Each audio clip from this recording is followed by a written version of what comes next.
So good morning, everybody. I ask you to take your seats. Great to see you all for this second and final day of this assembly. After this wonderful warm-up, beautiful warm-up. So today, we're going to do several things. We're really going to come back to the question of our recommendations that we've developed over these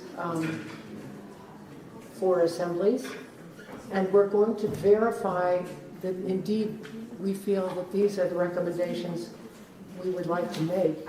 We don't have any changes, we don't have to have any new votes, but if we feel there's something that really needs to be changed, that's what this morning is going to allow us to do, and be really clear that, as Esther always says, can you live with these recommendations? Can you live with these recommendations? And as we explained yesterday, we had a wonderful presentation on utopia. And so the utopia is in part the recommendations, but it's also how we ensure that this work keeps on, becomes a living thing in our institutions and throughout the European higher music education sector. So that's when we're going to work on our bridge and look at how we can come up with action plans for what we feel would allow us to continue to stay connected and to keep these questions on the table. So just to sort of bring you back in time, it's been a year and a half.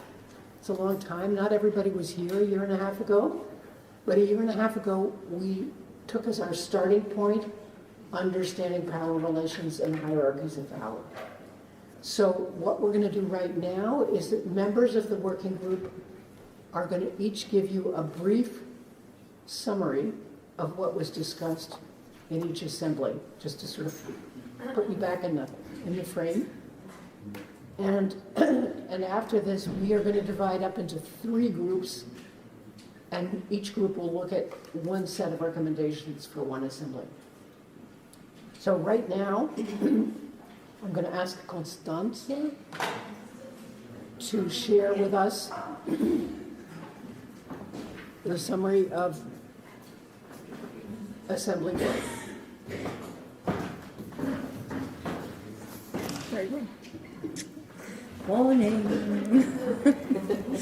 Did you like singing as much as I did? It was so wonderful to start the morning. I want it every day now. My part is now to recollect with you all the thoughts on power relations, the very first assembly, so it's really long ago. And I just want to start with, can you remember the video? We saw a wonderful video with a man called, Robert Chambers. I'm in this age where you don't know which of those you have to wear. Robert Chambers, he's from the Institute of Development Studies, so he's not talking out of the art section, but out of development studies. And he had this wonderful categorization of 4 kinds of power. So the first was power over.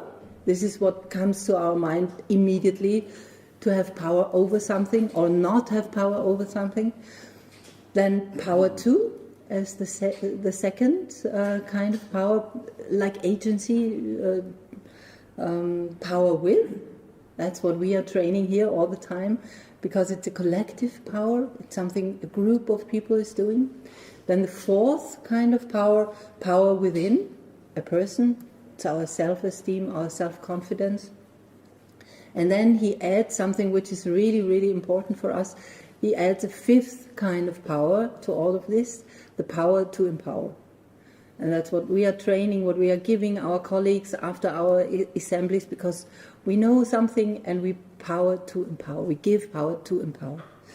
So this was the video, and that sets all our discussions we had in the future about these tiny little differentiations. What we've talked about very much in the very first assembly was what we have spoken in every assembly afterwards, the lack of dialogue in our institution, the lack of transparency in our institution, and the difficulty to communicate as musicians. We all are trained to communicate musically, but we are all not trained to communicate face to face, to be brave, to say what we want to say. We have this one-to-one situations, which makes it very difficult to say something which is not right, which is not feeling well. So that was our beginning, and we had a wonderful paper by Anne Bull, and I've written down a quote from this study she did, because I thought it was so wonderful, because it's so true for our situations. It's the quote of a student. I had a really tough first year, actually. I had a real bastard of a teacher. He really, really broke me. But I persevered, and I do actually appreciate him breaking me down. I needed to have that humility brought to me so I could realize this, where I am, and I have this potential to be a lot better than what I think I am. So whilst that did depress me, I persevered. I'm so sorry for my English. I hope you've understood what I wanted to say, because I think this quote is so true for so many students in our institutes and about so many situations we are all in and we are all going through, and we don't like them, and they happen, and they have to happen in a way. But do they have to happen in that way? Can we find other ways to go through this process which is needed, but not in ways to break somebody? So how to do this really? Consequently, we talked in this first assembly a lot about new ways of doing that, of new ways of communications, and we came up with recommendations to the following topics. And I don't want to say them all, but only 3 as examples. The first was, we strongly recommend higher music education institutions to create networks of care to provide students, teachers and staff with support for their physical and mental well-being. And the second, because of the lack of our communication skills, to come up with a glossary to find the right words for what we want to address. And the third one, we propose the creation of and that we urge institutions to engage more conversations on the topic of power relations, for example, through the development of specific learning modules. So this was also a result of our first assembly, that we thought we have to teach our teachers, we have to train our students, we have to train ourselves. So it's a kind of lifelong learning, which is not, it's very easy to say we need that, and it's very difficult to implement it truly and really in our institutions, because we are not used to this kind of lifelong learning. So this was the first assembly, just as a recollection. Thank you very much. Thank you so much, Constanza. And now, moving right along to Assembly 2, which addressed gender and sexual orientation. Big topics. And Esther is going to share this. Yeah, very big topics. So, with the second assembly was the first time when we looked at certain aspects of power relations. So we have, and we started with then gender and sexual orientation. And it was also partly inspired on why we started with crime in the first place, because there were stories coming to us that had to do with power abuse, also with genders and sexual orientation. So that was an important topic, and so we started with that, and then the other topics that Anna and Jesus will talk about how artistic standards and socioeconomic background come into power relations. But this was the first time when we kind of dove into one of the aspects where power relations may play a role. And we started actually with the question, what's the difference between gender and sex? And we had a really interesting video from a philosopher about it. And we also had the expert paper, and where we got some highlights out. And what was really interesting is that that we saw that gender in a way also has to do with what you construct out of it, like a culture, like what Judith Butler called performatism. If you say it's a boy or it's a girl when somebody's born, it means something more than their chromosomes. I think that's the realizations with which we start with. And what we also heard is that we also started to talk about is how that influenced musical life. We started with our own experiences, and then we moved on to the experiences within the institutions. For example, which genres or which instruments people play, if you look female, male, or otherwise, like how that is divided. And we also did, like, I want to recall some beautiful exercises that we did. We did a wonderful picture of reality and the dream. And when I read this back, I immediately had to think about the utopia that we did yesterday. Our starting point, our reality, and then our dream. So we did, I think, some utopian thinking already there. And then on day 2, we talked really not only about our experience and learning about gender and sexual orientation in the higher music education and its relevance, but also what the impact was on that. We had a gender guessing game to question our own biases, and we did partners in crime. What would be the worst possible outcome? What is the worst argument imaginable to go against having female composers in the curriculum or having an all-gender toilet? And we also touched briefly when we talked about our personal stories about harassment. And I'm going to leave that there, but we also touched upon that, and I think that's really important. And from that, some recommendations came out, and the one that I remember and that really feeds into what we've been doing already is this idea of networks of care. So yeah, that stuck with me at least. And I just want to refer back to the reflection that we had after the assembly, when we had the statisticians from Graz, and they told us about the division between, like in, for example, the teacher-student ratio, female-male, and how they collected it and for what purposes. Because when you have data, you can also, when we do recommendations, we can show, hey, this is what it looks like, and this is what we want it to look like, and that's why we recommend such and such. So we also saw the importance of data and we reflected. So, yeah, I don't know. This is my reflection on Assembly 2. Maybe you have something else, maybe I missed something, but yeah, this is what I remember. And I want to give the floor to Anna.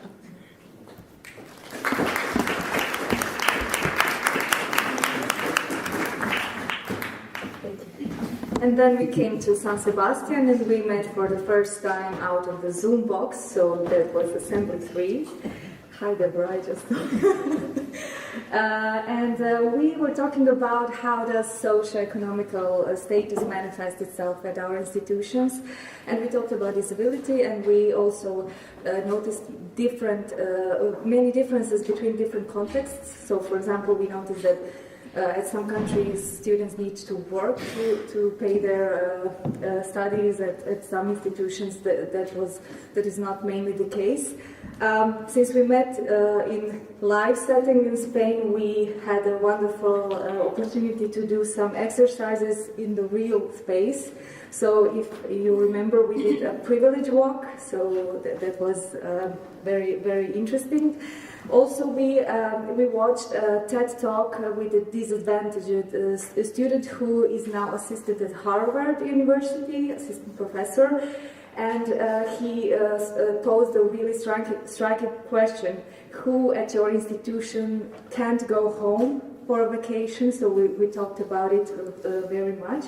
And also we had a wonderful paper of Sam Du Bois with a lot of statistics and numbers, mainly from north of Europe. So, for example, for me it was a moment when I thought, oh, I really would like to see this kind of research done in my country, and to see what is the real situation and how can we implement that in our contexts. Of course, we had many other talks, but I'm sure that you remember this assembly very well, because this was the time when we really met in person. And I will now give the floor to Jesus to repeat what happened yesterday.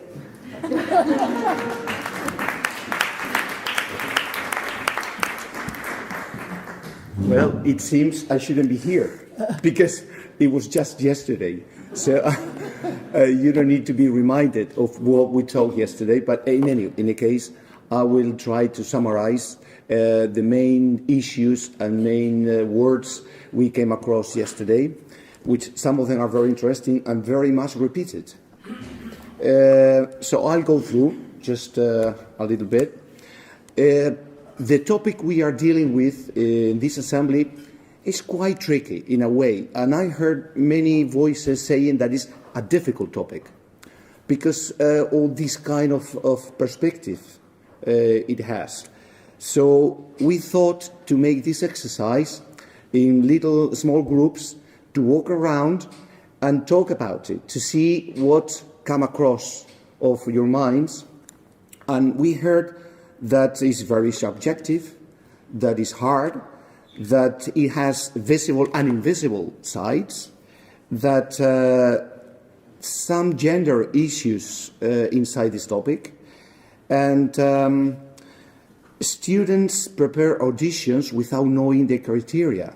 That sentence come across very often in this assembly. Then we watched a video by Susanna van Als, which I thought it was very interesting, because she was a performer with the really high standards. And she translated that standards to teaching. But then she thought that students are not very active because they have everything made up for them. They don't decide anything. So she changed, and she decided to give the students the power to evaluate, to create the learning process. And that was a big change, I think, because the standard changed also. So I thought it was very creative, that way of thinking.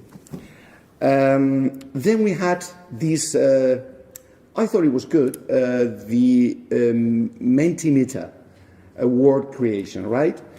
And it struck me the words that came bigger, which it was balance, then another word which was expectation, and a third word, quality. And with these three words, I made up a sentence, which is the balance between what the audience expects from artists and what artists can deliver to the audience could count as some kind of standards.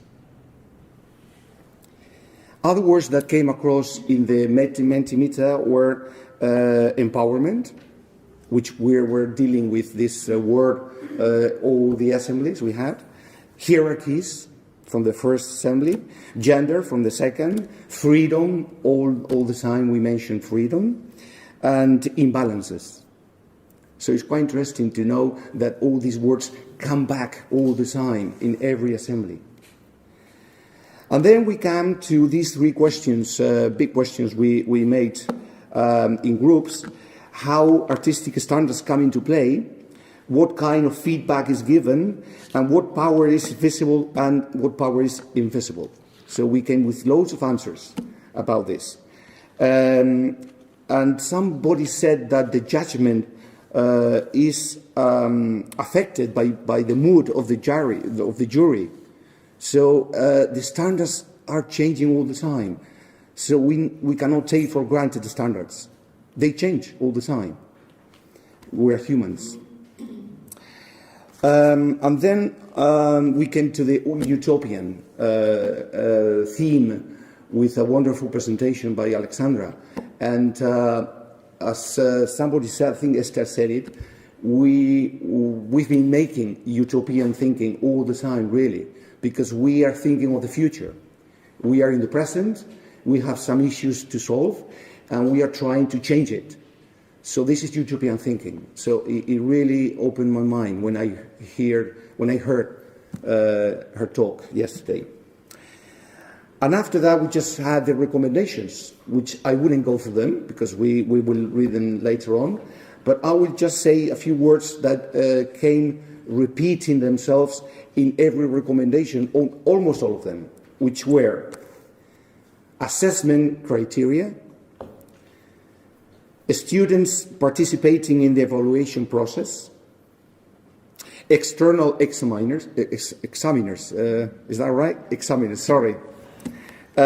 Feedback for the students, inform of the artistic standards demanded from the students in an examination process, and also impartial jury. That's it. Okay.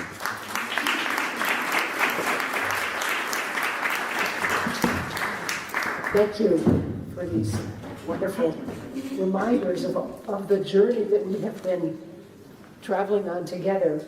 So now that you've been reminded of everything that you learned and shared and discussed and wondered about, we are going to divide into 3 groups. And once again, I just want to come back to why this is so important.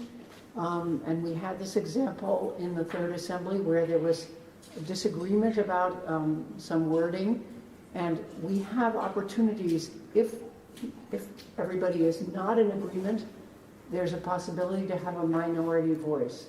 So we want to make sure that today, when you look at the recommendations that you have made for Assemblies 2, 3, and 4, well, we haven't voted on the ones for the 4th one, but that you can live with these and that you don't feel there's something that really needs to be modified or changed. So we're going to take time to, we're going to divide into 3 groups now, and each group is going to look at the recommendations from Assembly 2, Assembly 3, and Assembly 4. So in these breakouts, we're going to talk about the core beliefs that have been discussed and learned in the Assembly, and we're going to use what we wrote. In the case of Assembly 1, we had a very clear statements about what our core beliefs were and what we believe leads us to make specific recommendations. And then we're going to reflect on our recommendations and our conclusions and ask, can we live with them? Do we want to make changes? And add new ones if they are incomplete. And adjust a written statement as the group with conclusions. And then this will be shared with the entire group because we're going to come back together and we are going to vote.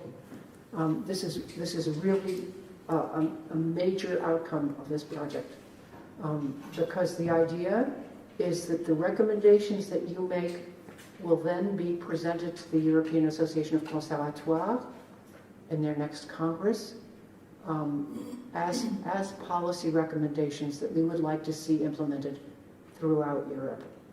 So this is, it may sound like it's maybe just, annoying or I don't know what, but this is the core of what we have been doing, and I'm sure that you have all, like me, learned a tremendous amount and that you've had a lot of self-reflection, and you've said, oh, what does this mean about where I'm sitting in my institution and where I'm sitting in my situation as a student or a teacher or a staff member. But here we're looking at what it is we present to the wider higher music education community. So it's the last. This is the last time that we'll look the at last gasp, as they say in English. Yeah.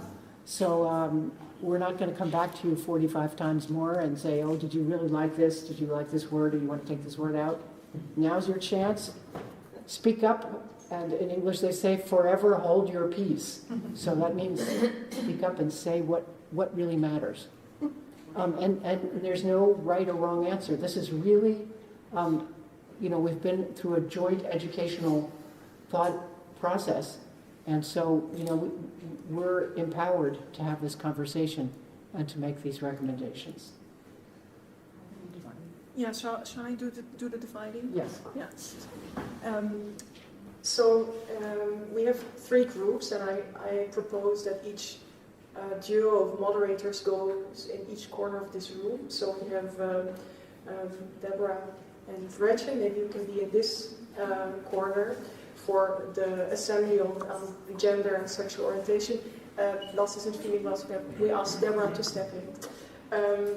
We have socioeconomic background and disability with Anna and Carolina. Carolina is there, so maybe you can go there. And then we have artistic standards with Jesus and Constanza, and maybe you can take the back. Okay. And so what you will do is we'll hand out everything that we've gathered so far. So it's the final recommendations of each of the assembly. And of course, Assembly 4 has a little bit of a different tasks. We teamed your recommendations again. So we're also going to take some more time to discuss them. And then we have 30 minutes to discuss them, and then we'll come back. And then we have the chance to talk about it in plenary. And you can choose which theme you would like to work on, but we will ask some people to have some equal groups. So think what is important to me, if do I have something to say about a particular topic, or doesn't it matter to me? So you can choose where We'd like to have about 12 people. Yeah, 12 people per group. So maybe who would like to be in the first, yes. Who would like to be in the first group on gender and sexual orientation? Raise your hand. Count.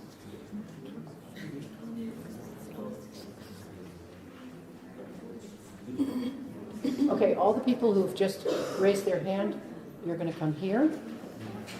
Who would like to be in the group on socioeconomic backgrounds?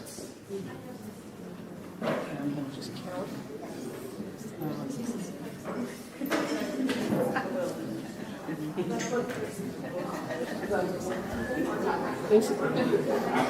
Okay, well, can you go over here?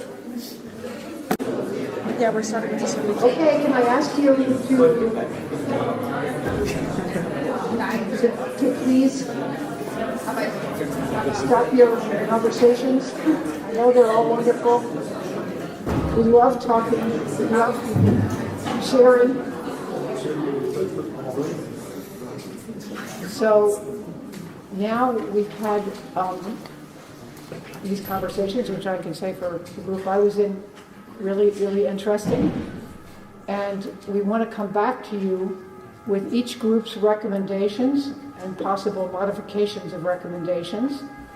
Can somebody just close this window? I will.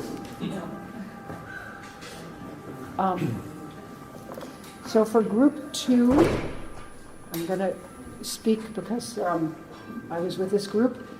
The first question we asked was about the question of core beliefs.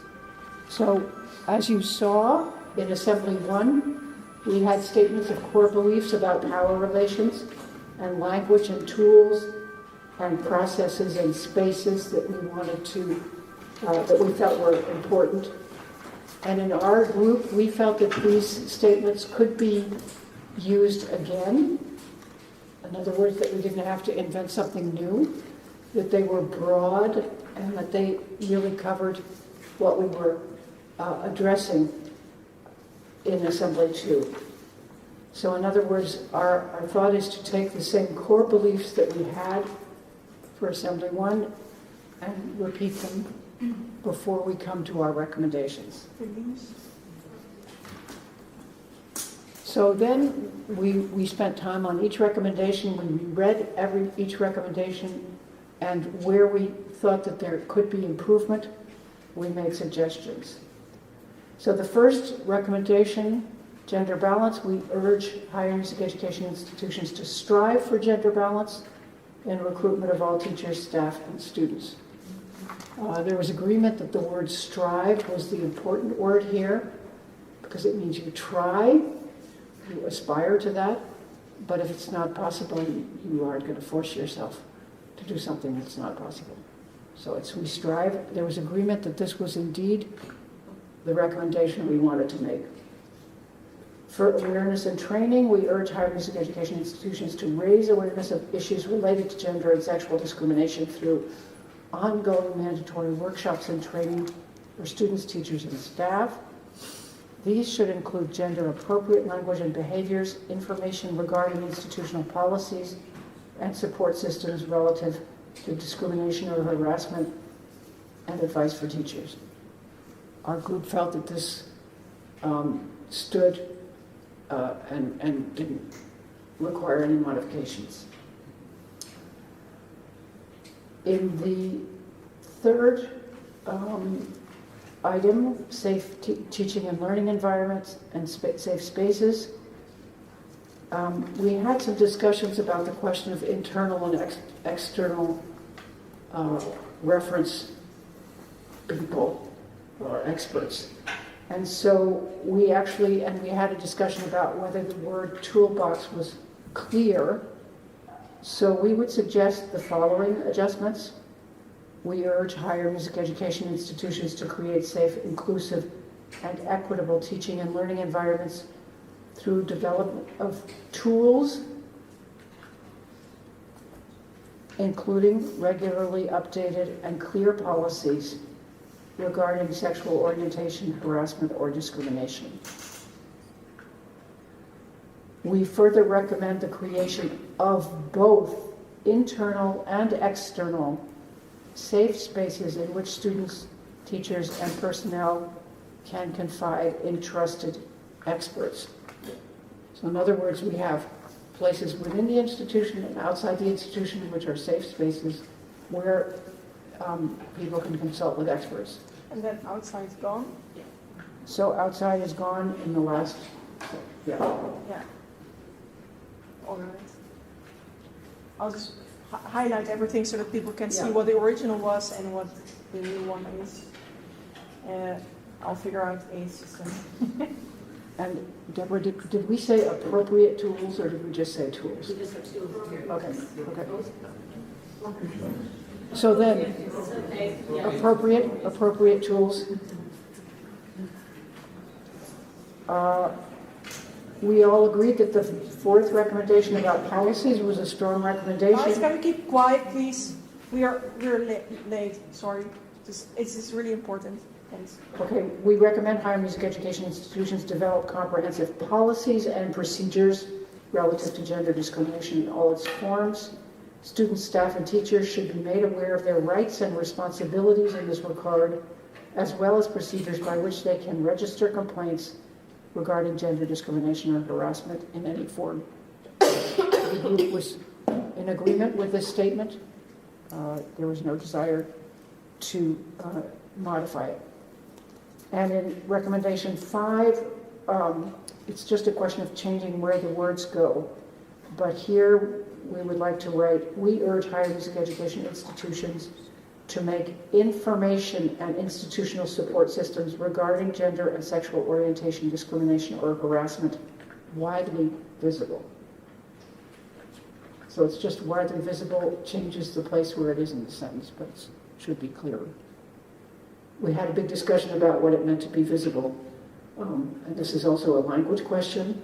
For some people, does it just mean that it's, something you can see here on a piece of paper? Or does it just mean that it's part of all the space that you inhabit? And that's the way it is meant in English. But it's a question for translating, as to how you, and I'm looking at our colleague from Mannheim, as to how you make that really clear in German. So this can be done digitally through posters, buzzwords, photos of relevant support personnel, and contact details of people who can help. So these are not huge changes, but there are slight modifications which were discussed in great detail. Question. Are there questions or comments from those of you who were not part of this group?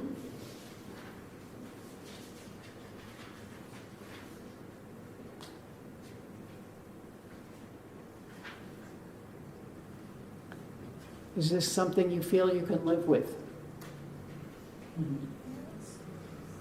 Do you want to vote? Maybe we do voting at the end, so that if you can still think about it, like let it sink. Okay. Yeah. All right, moving right along, Assembly 3. That was Carolina. Put your face on the bottom.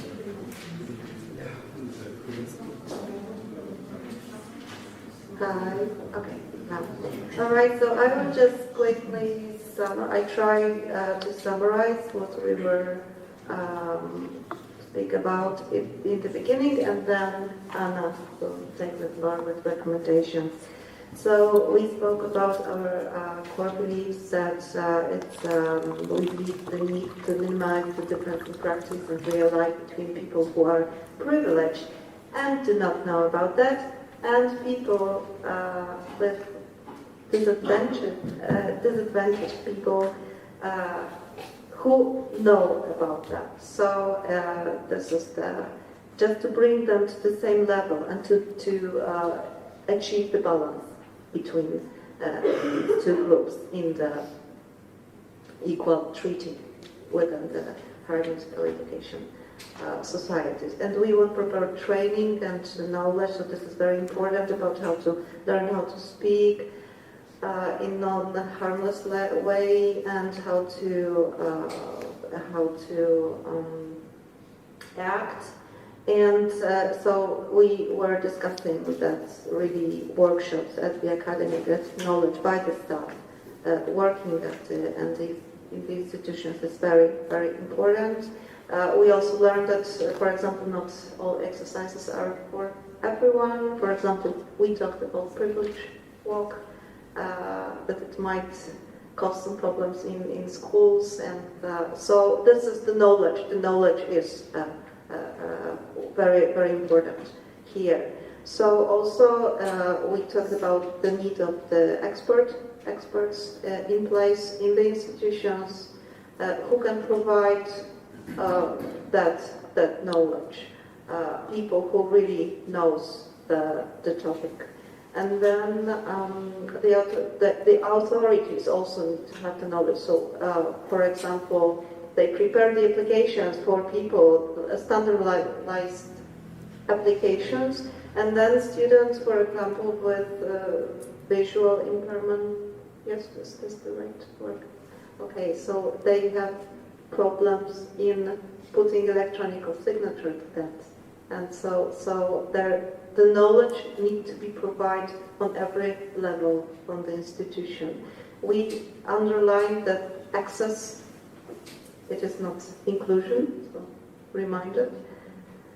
And while making things, unconscious things, to transform them to conscious is very important, because some people live in certain circumstances, and then they even don't know about that.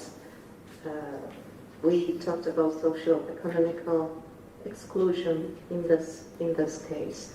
I don't know if and the last sentence, that word is very aggressively centered toward people who do not have disability.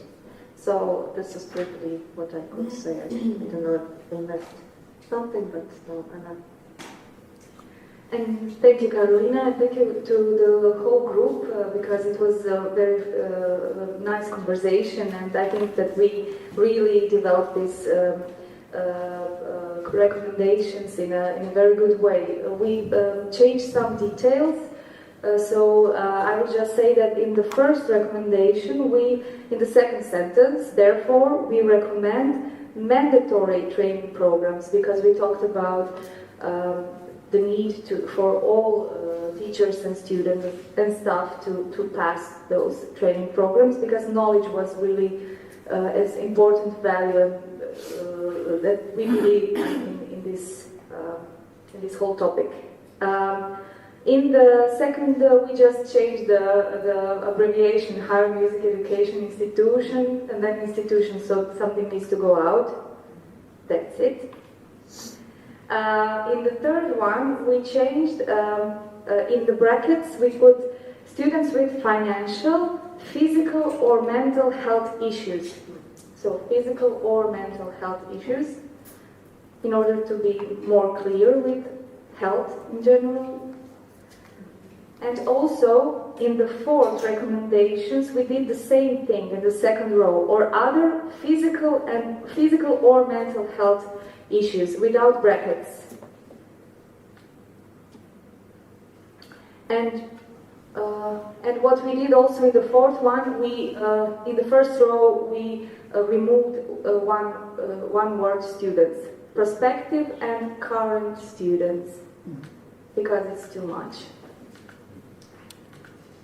Yeah. Should you read them out? I just want a clarification on Carolina's presentation. Is that suggesting new core beliefs that you would put at the start, or would you use the same core beliefs that were used in Assembly 1? Well, we talked about core beliefs in general for this topic. So I mean, we connected something with the first assembly, but also what was important for us is to talk with people what does it mean to them in terms of beliefs. So we might do some changes in that, but I don't know, maybe not now. Yeah, it's all similar. I mean, So, providing knowledge and balance and inclusion. Yeah. so do you want to read the recommendations in their new format, just so that everybody hears them, and that we ask once again whether this is something people can live with, and whether you feel this is okay? All four? Yeah, the 4 recommendations. Yeah, I mean, I can. Yeah. Yeah. So, number 1, we recommend development of safe spaces within higher music education institutions for students with disabilities to speak openly with professors and staff. Therefore, we recommend mandatory training programs for teachers, students, and staff to assist students with disabilities. Number 2, we recommend higher music education institutions employ or consult with a trained diversity or disability officer. Number 3, we urge higher music education institutions to develop sustainable forms of financial support for students in need. Example, students with financial, physical or mental health issues, disabilities, etc. Possible forms of support: part-time and full-time jobs, housing, instruments and practice space, in-kind or financial support, business corporate partnership, etc. Number 4, we recommend accommodating staff, prospective and current students with disabilities or other physical or mental health issues, with individualized support as well as continued professional development and training with a dedicated annual budget. Right. So, once again, I'm going to ask you, are these recommendations you feel you can live with? Can I have a show of hands? Does anybody have a problem? Okay. So I'm just assuming that you may put together 1 or 2 sentences in the beginning that would be coming back to these core beliefs. If you, Maybe we can not share. right now, but Yeah. later, at some point. Great. Thank you. And that takes us to Assembly 4. This is a mammoth task because there's so many recommendations. In some cases, we can make them better. We can write them better in English. Okay. Okay, you do it. No, you do it, but I think we have to say something. Oh, okay, sorry. Sorry. Well, we had a very hard job to do because we had so many recommendations to choose from, right? It's not like the ones from the other assemblies. We were already chosen, 5 or 4. So we didn't have time for the core beliefs. We didn't have time to go through all of them, but we managed to choose 5 among the most important. So we are they okay? Yeah. From the first group, we chose the first one and the second one.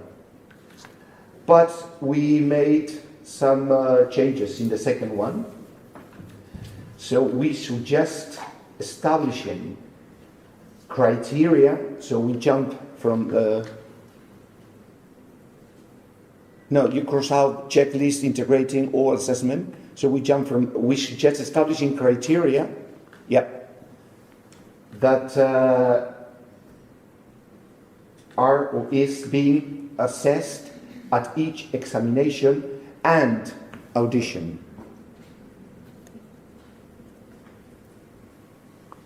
A sort of a guideline. This list should be co-created by students and teachers. This is the first recommendation. The second, sorry. From the second group, we chose the first one as it is, and the third one. But we made a little change in the third one, which it will be, we recommend that each institution implements a systematic examination approach with written feedback / feed forward. Feed forward? Yep.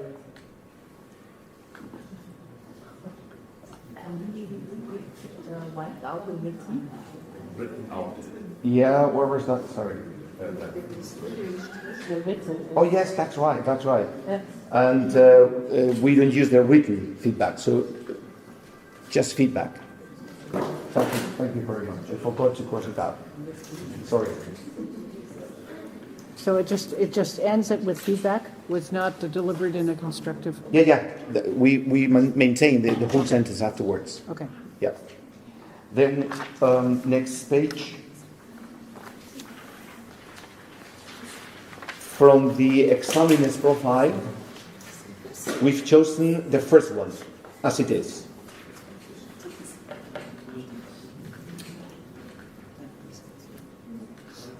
But we didn't have time to go through the last two groups. So if you have a word on that, we should. We still have 3 groups involving. Yeah, we didn't choose anything from the third group. I mean, from that group on the top, and we didn't go through the last two groups. Okay. Maybe we can discuss what your proposals now, like read what you have chosen, and in the then plenary. leave it open, and then we go to Brigitte and come back to the last one. What do you think?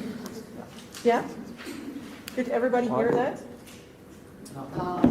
No. So we're going to ask Jesus to maybe read the recommendations that you have designated. Okay.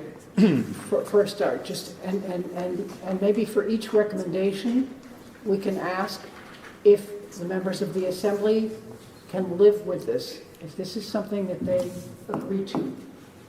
We will do it for each recommendation separately. Okay. So I read the first one. We suggest establishing an institutional forum dedicated to assessment in all its aspects. The forum's work should be transparent and disseminated throughout the institution. Questions, comments?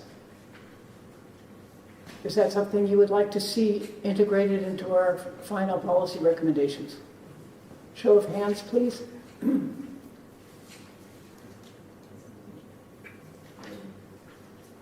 Okay. Good. Majority. I read the second one. We suggest establishing criteria that is being assessed at each examination and audition. This list should be co-created by students and teachers. Do you want a sort of guideline out? Oh, sorry. No. May I say something?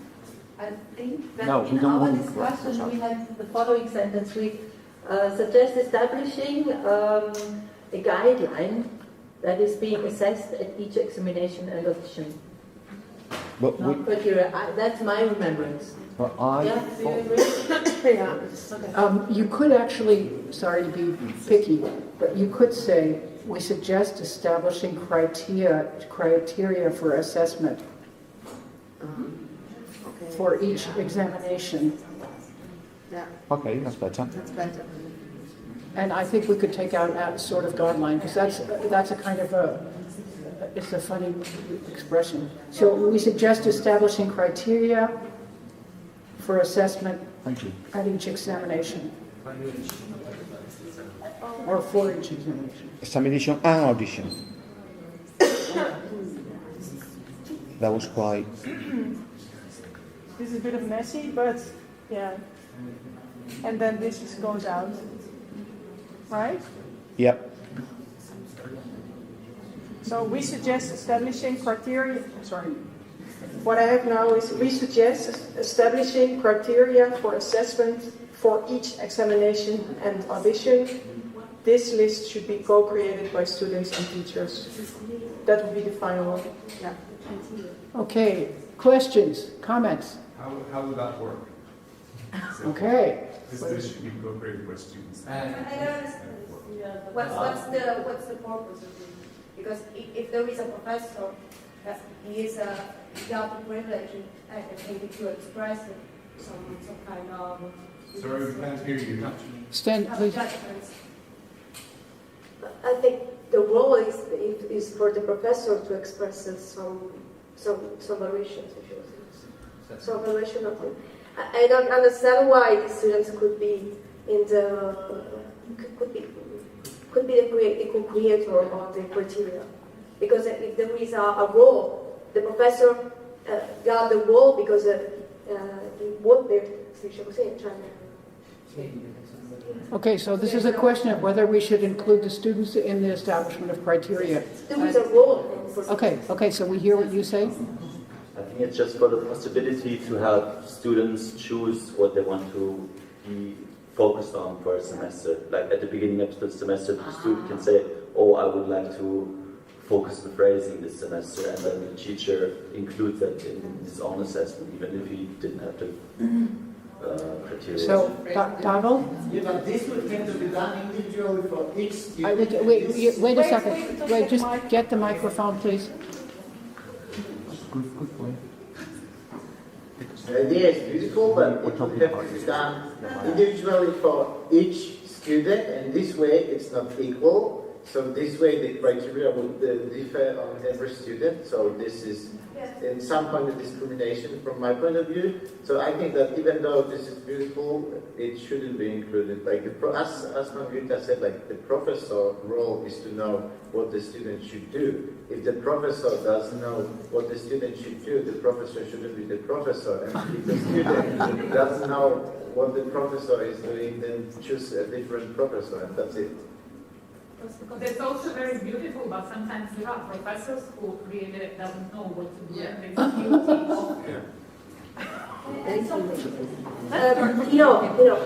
What you said is that you can general criteria and then one focus point for each student each semester. yes, but you can define as a student what you want to do in your study plan. I mean, maybe we can phrase it differently. Maybe we can phrase it differently. Yeah. I also agree that I also don't understand exactly. Can everybody hear you? I'm not sure. I also don't really understand exactly how would that work.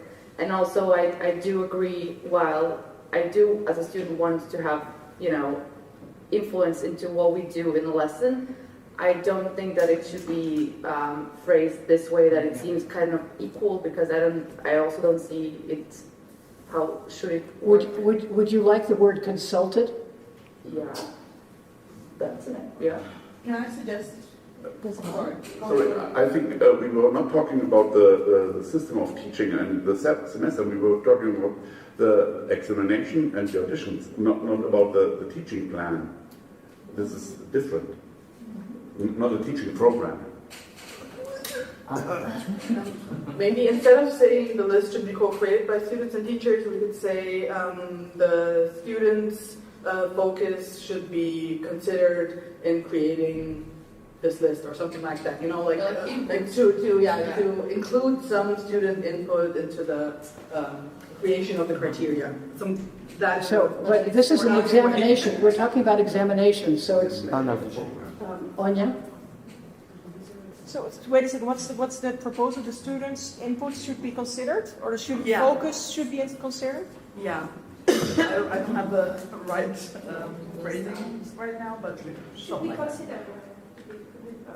Okay. Personally, I just think instead of co-created, that the list of criteria is shared with the students, so the students know what is expected of them. And they can, That's right. and they can like maybe influence what's being created. Yeah, then they know what to focus on during the year.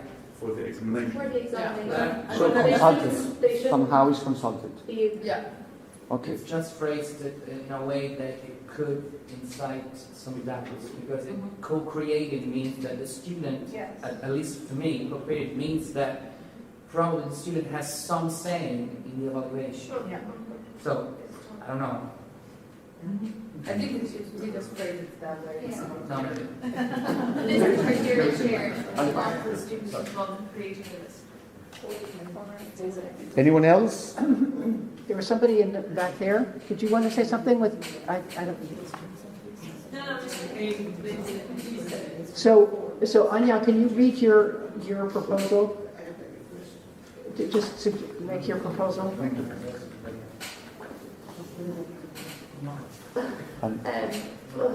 Sorry, I can't see how it's been changed.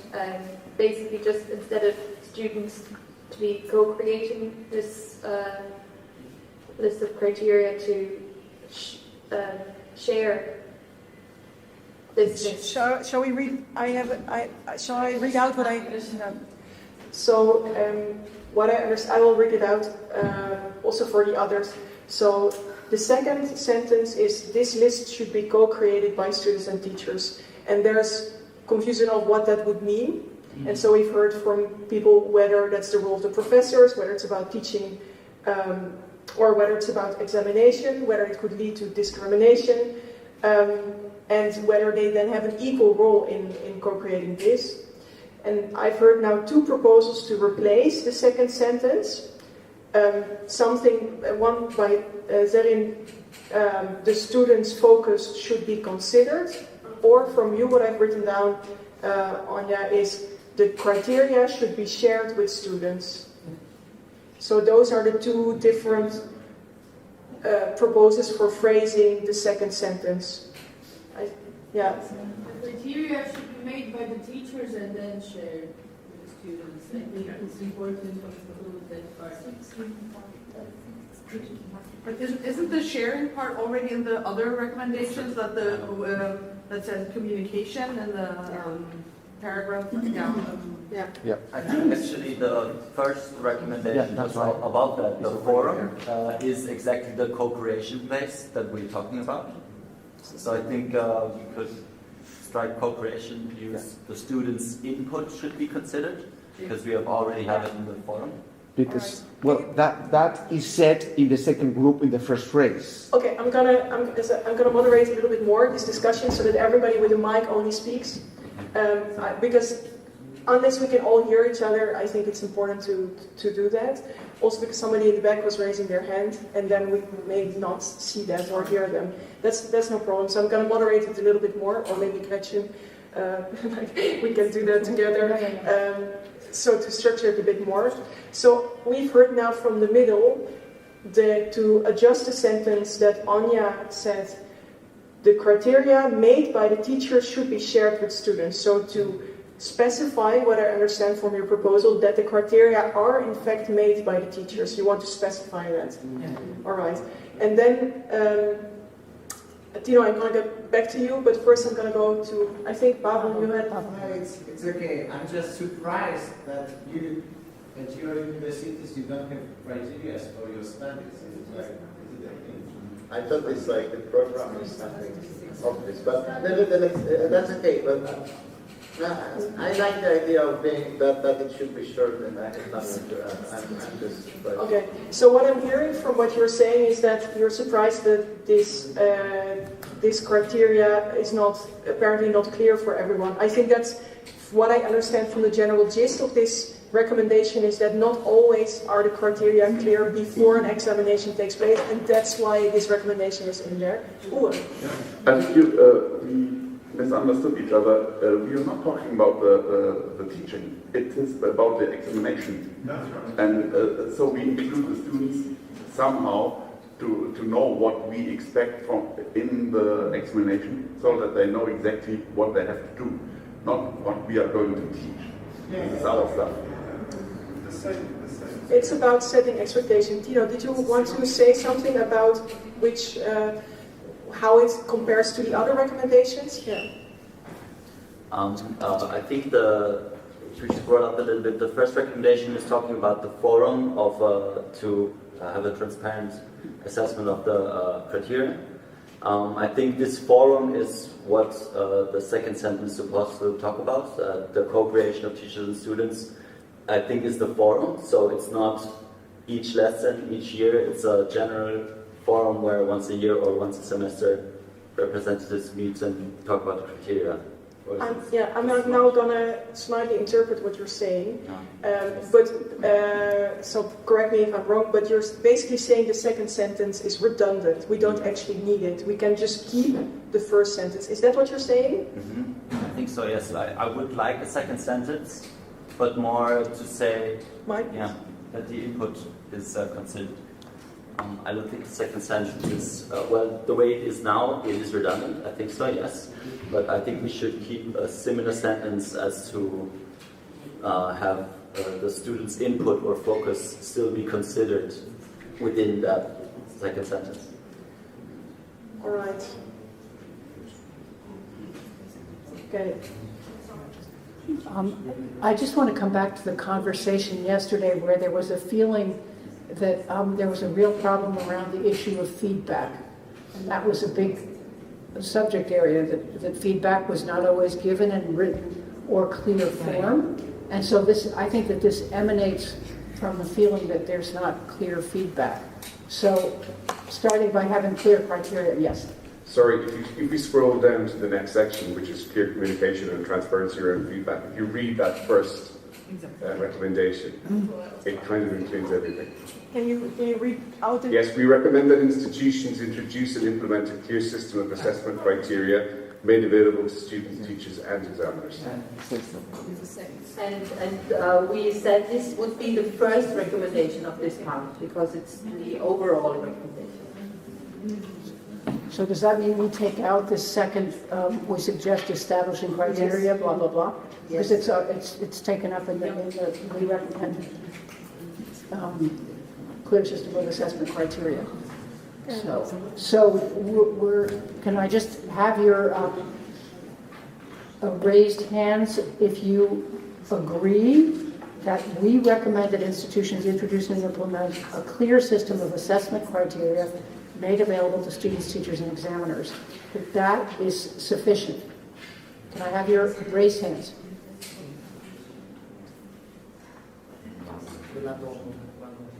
Is there something missing? We have maybe colleagues from Mannheim.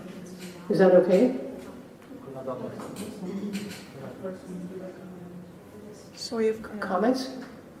So now, just coming back to where we started, we suggest establishing an institutional forum dedicated to assessment in all its aspects. The forum's work should be transparent and disseminated throughout the institution. Can we add and include students' input just in this forum? I think that's what kind of was missing. But I would beg for putting the first recommendation, which is really the most important, at the top of all the recommendations. Okay, we recommend that institutions introduce and implement a clear system of assessment criteria made available to students, teachers, and examiners. So that's number one. Yes. Primo. Is there agreement on that? one second. I will make it visual so that you can see what means. So the proposal out of these is to take this as the first. Yeah. Can I have a show of hands? Okay. Great. Thank you. And then, then we have the question of an institutional forum.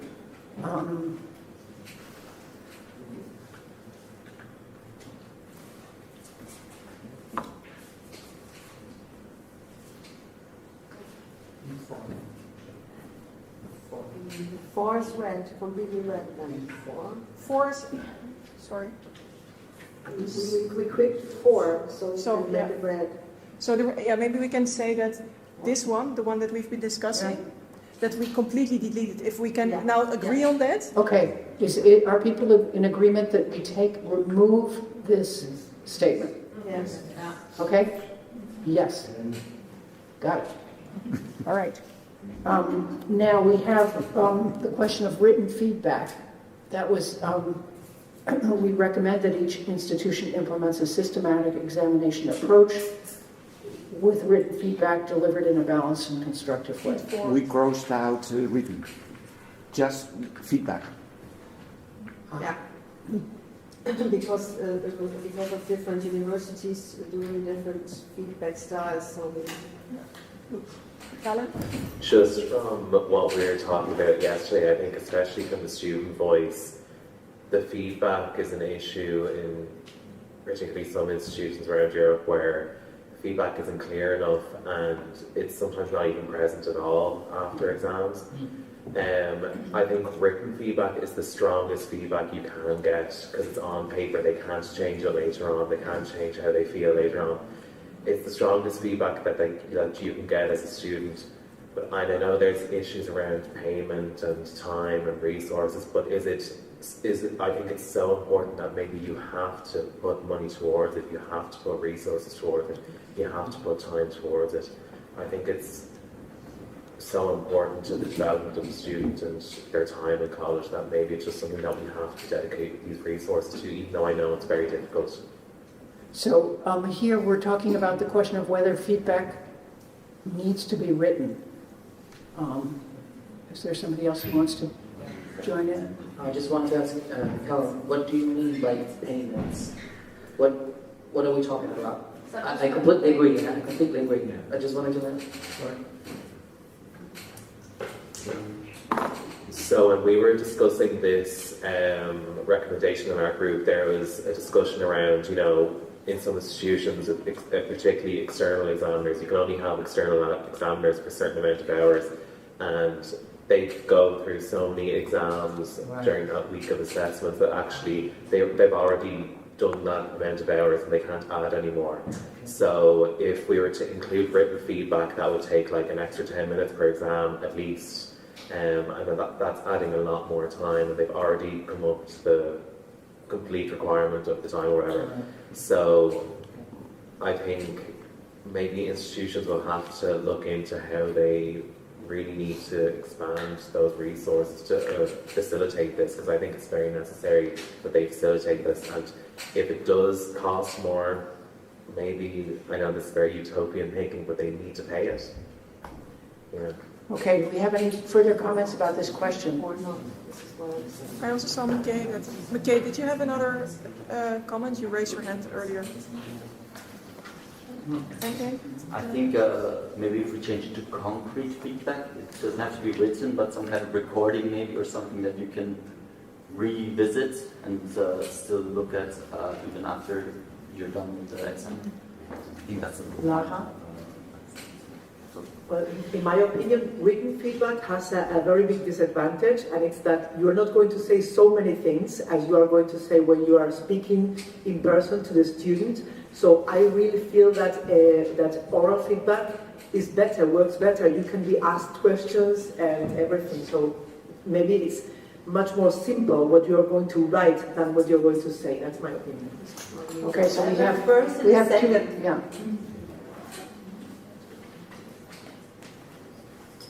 I think that written feedback is like really important because that's permanent and that's something that you can read on and on. When in oral, you will say something and someone can misuse your words and interpret it differently and say it like, I don't know, I think it's the written is more strong than oral in order to like, if people have to write something, they will think more about the use of words, the whole process I think is more complex, I would say. Okay. Can we summarize? Okay. There's Yeah. filter and then maybe we can see the record. Yeah, I completely agree that it has to be in some way revisitable. It doesn't have to be written, it can be recording, but it's important that students can revisit it and also that, you know, we're kind of, if it's only oral, I feel like we're kind of in a they say, I say situation. Because they might tell me, like, in oral feedback, yeah, like, what you did was completely wrong, like, horribly, and then, or say some really mean stuff, and I go and report them, and then they say, no, I never said that. Yeah. So it's important that the feedback, not only for that case, but also so I can look when I study for the next exam or assessment, and see, okay, what do I need to improve, actually? Is it about accountability? Do you mean? Yes, accountability and being documented. So documented feedback, as opposed to oral or written. We have a comment from Pascal.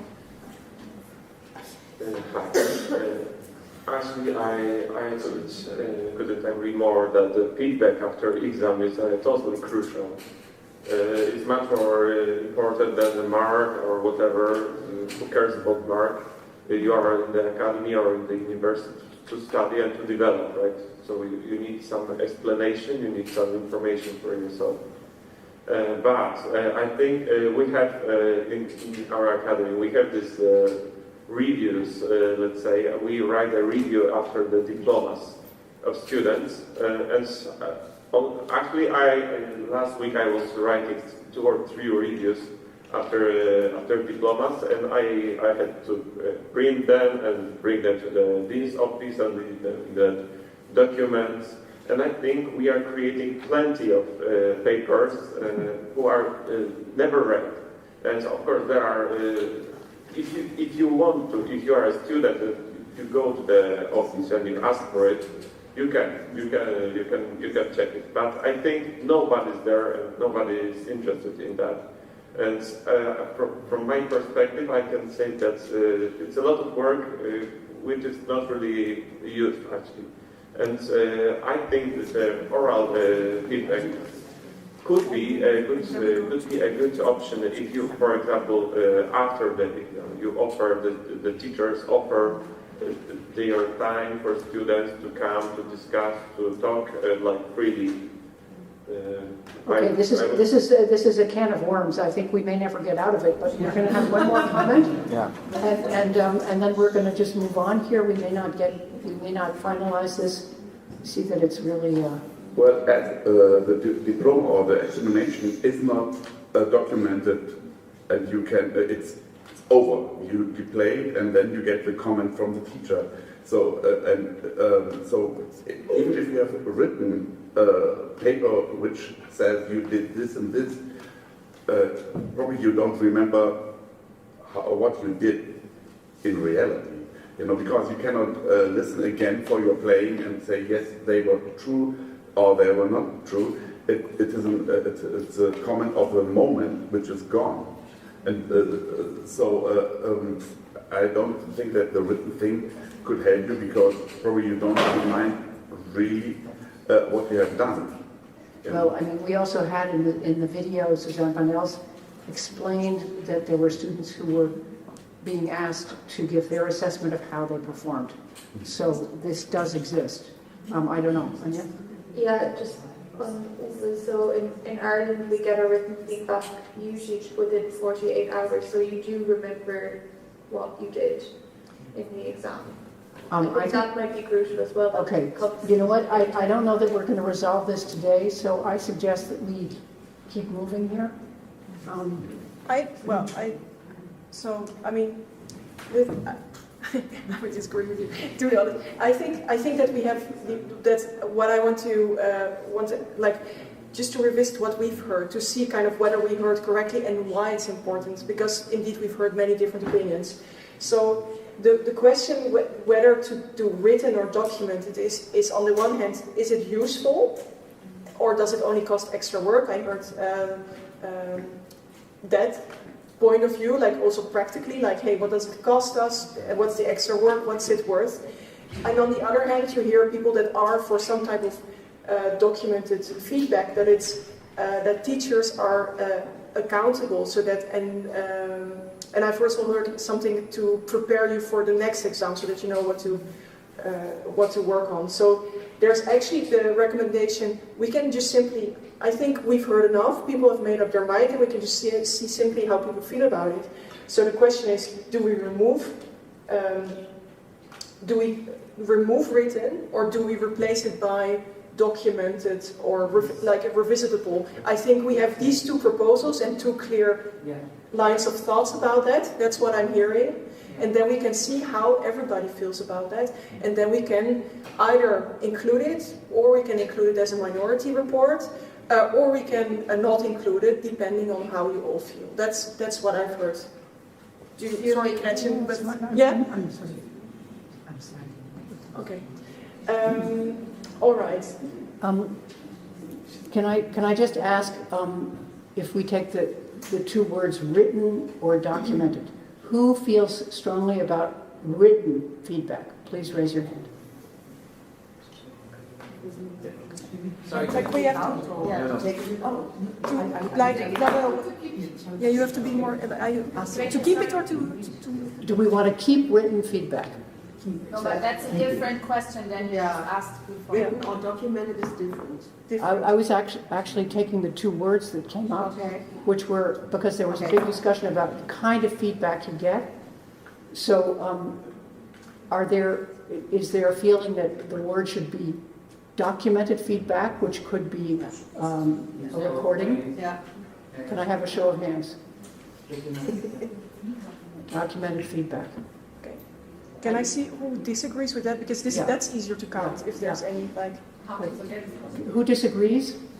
With revisitable documented feedback. Okay. One person. Two, like one or two. Yeah, two disagree. So we have now two. Sorry. Okay.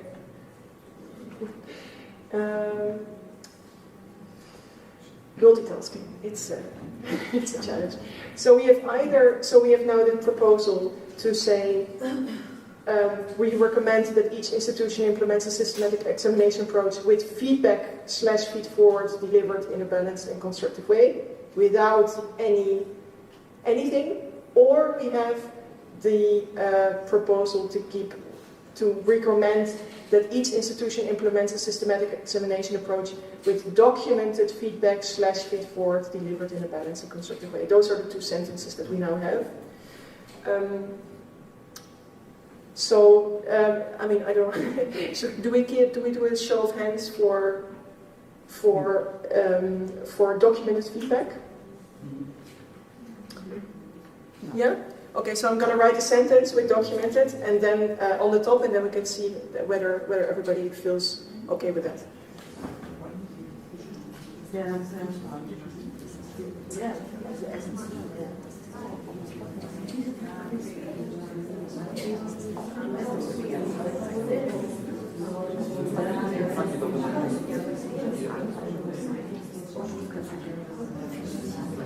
So this would be the final sentence. So this recommendation now becomes, we recommend that each institution, and I ask you to just be quiet. I mean, I realize this is a long session, but it's really, really important. We recommend that each institution implements a systematic examination approach with documented feedback, feed-forward, delivered in a balanced and constructive way. Yes. Show of hands. Show of hands, please. You're not allowed. You're a moderator. Okay. All right, great. Do we have disagreement? Are there people who disagree? Just a question. This written feedback included also this oral feedback, yes? Yeah. Recorded. I understood it to be recorded. Included.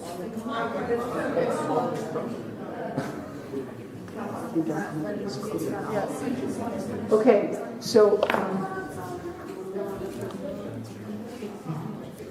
so we have also this one. I'm just gonna see which ones we have so far.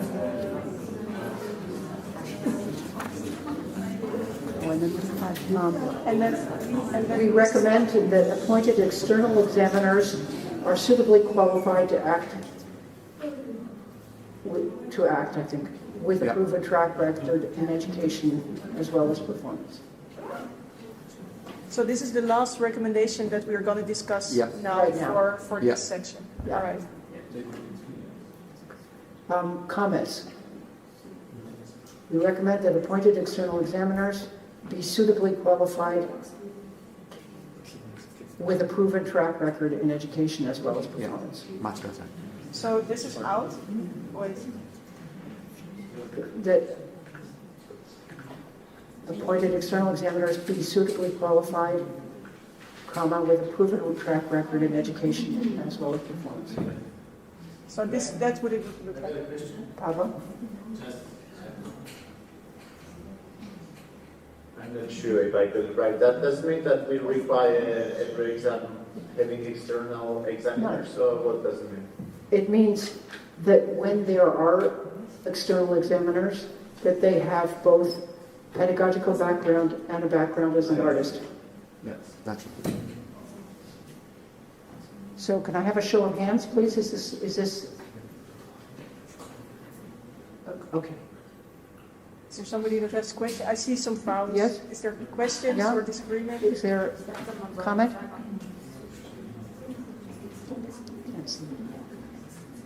So, does that also mean, because for example, I know that there's some institutions that don't have external examiners in their exams. Does that mean that we recommend, or that the ones that do have external examiners should be up? Yes, the last step.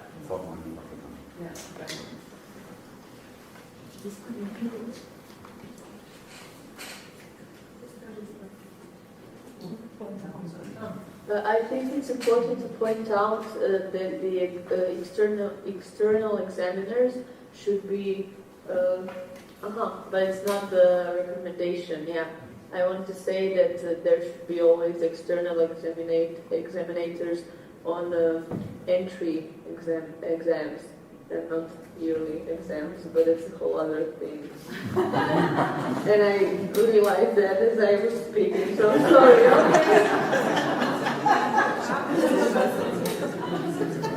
Yes, please. I think so too, and then we come back. Yeah, and then we can see if there's any strong feeling. I'd like when you come back, you can see if there's strong feeling about any recommendations. Yeah. okay, so this has been a really long morning, and you're great. You're really hanging in there. I'm trying to hang in too. But we have really exciting activity that's coming up. So, yeah, can we just finish whether this is whether we vote on this? Yes.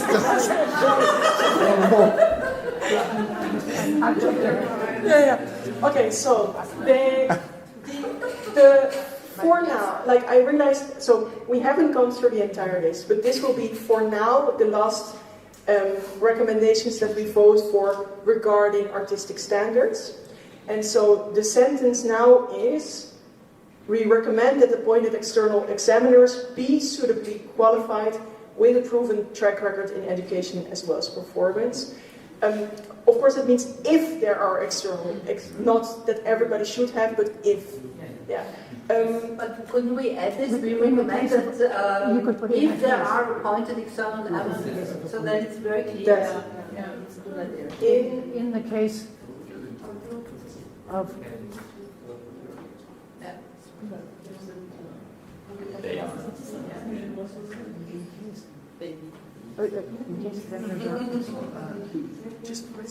I'm just trying to find the right case examiners, in case external examiners are included. They be suitably qualified with a proven track record in education. Yes. I hope you forgive me deleting some of the words, but this is going to be this would be the sentence. Yeah. Show of hands on whether you agree. Sorry, it doesn't make sense. It does make sense. Okay. Native speakers, please come in to help us. It could be recommended where it's where it could be recommended where external examiners are appointed. Yes. They are suitably qualified. Yes.